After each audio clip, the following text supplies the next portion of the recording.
Avant le scandale, avant la drogue, avant l'enfer, il y avait une femme qui marchait vers la scène avec l'aura d'une déesse grecque. Son nom, Caridade, une beauté latine, imposante, des muscles ciselés, un visage féroce et une présence scénique qui coupait le souffle au public. Mais Caridade n'était pas comme les autres.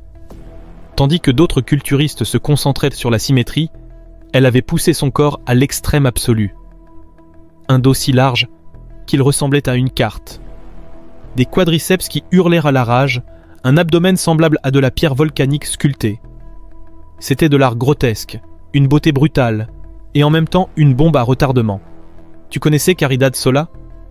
Que penses-tu de la frontière entre l'esthétique et le monstrueux ? Laisse ton avis en commentaire et sauvegarde cette vidéo, car ce n'est que le début. Derrière le maquillage, derrière le bronzage, derrière le corps parfait, il y avait un esprit obsédé. Caridade ne s'entraînait pas. Elle exorcisait des démons à chaque répétition. Elle passait jusqu'à 6 heures par jour à la salle. Suivait des régimes inhumains. Elle ne mangeait pas, ne dormait pas, ne parlait pas. Elle vivait seulement pour devenir plus massive, plus dure, plus brutale. Et quand cela ne suffisait plus, elle est passée aux produits. Hormones, androgènes, insuline, peptides, cycles de stéroïdes qui faisaient trembler les culturistes hommes. C'était une guerre contre son propre corps. Une guerre qui ne pouvait avoir que 2 issues, la gloire ou la destruction totale. Penses-tu que le culturisme féminin devrait avoir des limites plus claires ? Like si tu veux plus d'histoires comme celle-ci et commente si tu avais déjà entendu parler de Caridade Sola. Au sommet de sa carrière, Caridade n'était plus la même femme. Sa voix était devenue grave, sa mâchoire élargie, sa poitrine méconnaissable, son visage à peine l'ombre de la beauté caribéenne qu'elle avait été. Son corps n'était plus féminin. C'était une créature hybride, moitié femme, moitié monstre, autant admirée que rejetée. Dans les coulisses, les autres compétitrices l'évitaient. Sur les forums, les fans débattaient. Était-elle encore attirante ou avait-elle franchi la ligne du dérangeant ? Et pendant que le monde jugeait, elle riait. Car plus on la critiquait, plus elle se sentait forte. Mais personne ne savait qu'à l'intérieur, elle était déjà brisée. Jusqu'à quel point vaut-il la peine de détruire son essence pour un trophée ?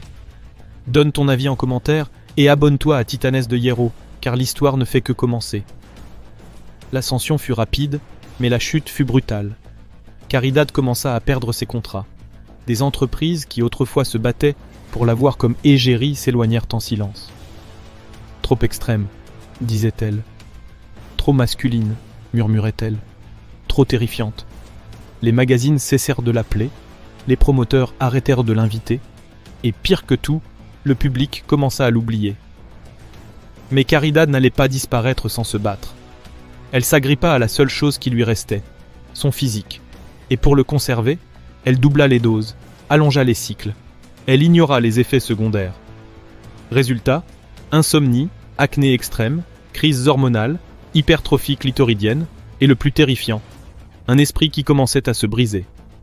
Que ferais-tu si tout ce qui t'a rendu fort commence à te détruire ? Laisse ton avis et sauvegarde cette vidéo. Ce qui suit est encore plus sombre. Les drogues commencèrent à prendre le contrôle. D'abord les anabolisants, puis les analgésiques, et enfin les substances récréatives.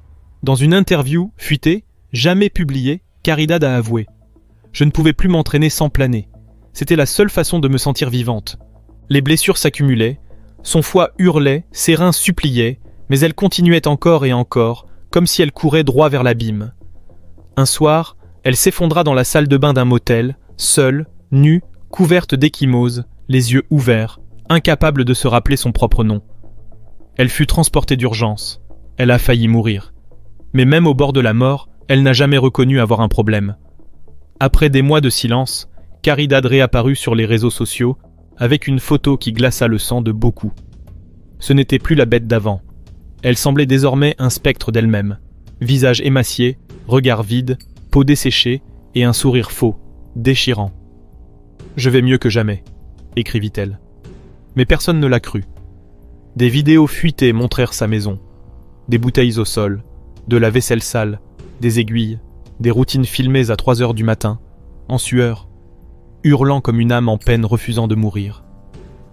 C'était comme regarder un documentaire d'horreur, mais réel, et sans fin certaine. Malgré tout, elle continuait à s'entraîner.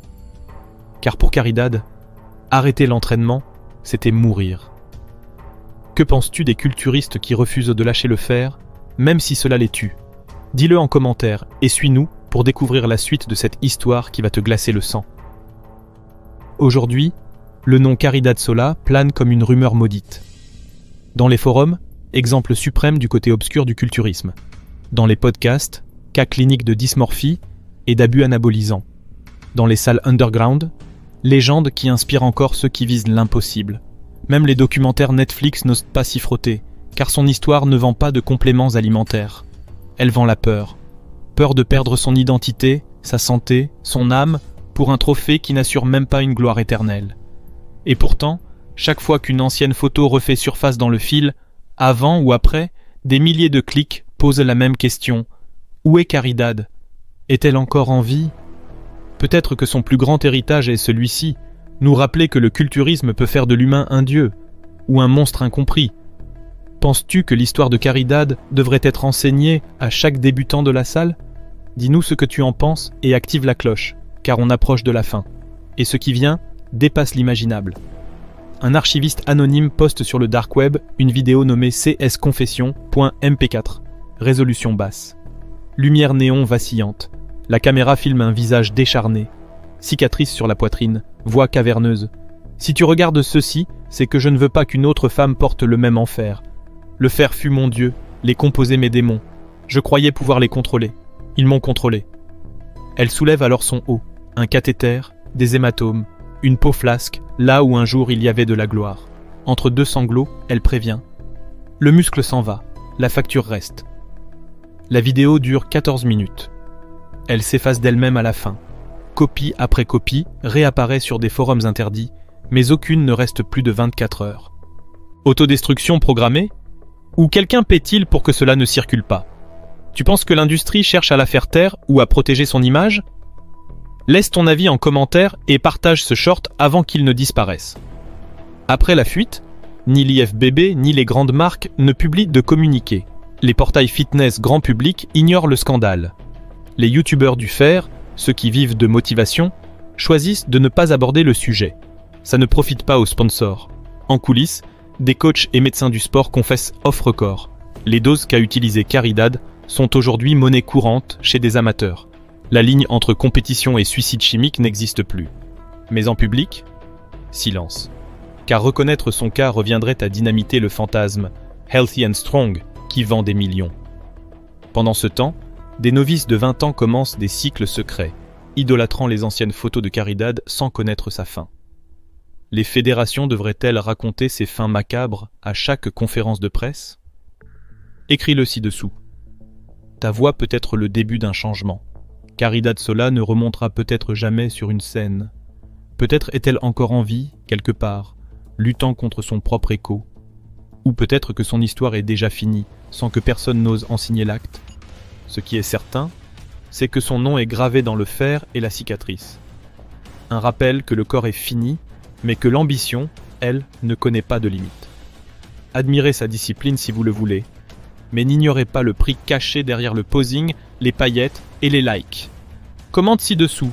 Caridad a-t-elle été victime du système ou de sa propre obsession? Quel monstre devrions-nous exposer ensuite?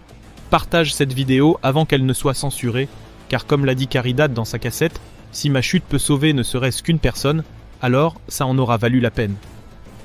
On se retrouve dans le prochain épisode. Titan. Le fer ne pardonne pas. Et ici, la vérité non plus.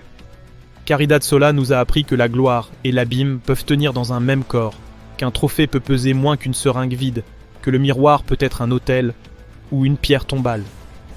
Si une chose doit te rester gravée sur la peau, c'est bien celle-ci. La chimie peut te gonfler, l'applaudissement peut t'enivrer, mais seule ta tête décide si cette dernière rep est une grandeur ou une condamnation. Alors Titan, serre le poing.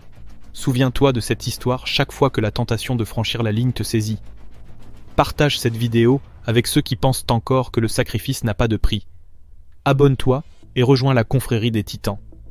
Ici, on ne vend pas du rêve, on déterre la réalité.